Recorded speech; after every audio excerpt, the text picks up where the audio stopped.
Kapitel 4. Dann wird der Jesus vom Geist aufgeführt vom Jordan in die Steppe, dass ihn der Satan auf die Probe stellen kann. Und nach 40 Tagen und 40 Nächten Fasten hat er Hunger.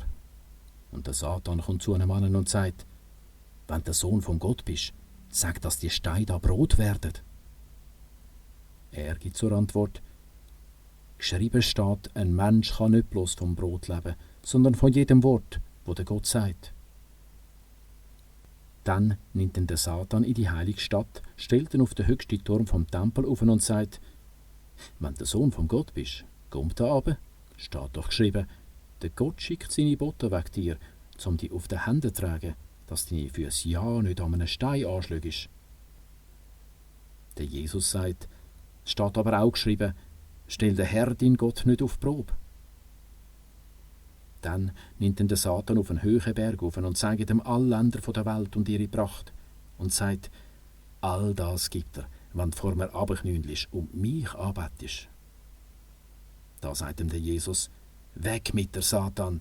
Es steht doch geschrieben, vor dem Herr, deinem Gott, knündeln runter und nur ihm alleine folgen. Da lässt ihn der Satan in Ruhe. Und Engel kommen und sorgen für ihn. Als er hört, man habe Johannes verhaftet, verzieht er sich auf Galiläa.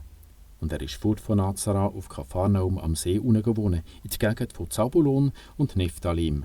Das wahr wird, was der Gott durch den Prophet Jesaja gesagt hat: Land Zabulon und Land Nephthalim, am Weg ans Meer und an dem Jordan, ungläubiges Galiläa. Das Volk, wo im Dunkeln hockt, hat ein helles Licht gesehen, und die, wo im Totenland und im Totenschatten hocken, ihnen ist ein Licht aufgegangen. Von da an fängt der Jesus an zu verkünden: Denkt um, die neue Welt steht vor der Tür. Als er einmal am Ufer vom Galiläischen See anläuft, sieht er zwei Brüder, den Simon, wo man auch Petrus sagt, und der Andreas, sein Brüder, wie ein Wurfnetz ins Meer rausrühren. Sie sind ja Fischer. Und er sagt zu ihnen: Kommt mit, ich mache euch zu Menschenfischer. Die lassen ihre Netze gerade liegen und gehen mit ihm.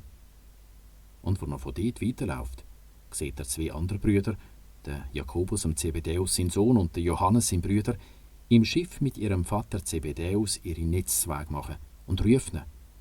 Die lassen ihr Schiff und ihren Vater gerade sein und gehen mit ihm. Und er zieht die ganze Galiläa lehrt in ihren Synagogen, verkündet den guten Bericht von der neuen Welt und macht die Kranken und Angeschlagenen gesund. Und man redet von ihm in ganz Syrien, und sie bringen ihm all, was ihnen schlecht geht, wo die verschiedensten Krankheiten und Prästen haben, und Verrückte und Mondsüchtige und Gelähmte, und er macht's gesund. Und ein Haufen Leute begleiten ihn von Galiläa und aus den 10 Städten, von Jerusalem, von Judäa und von dem Jordan.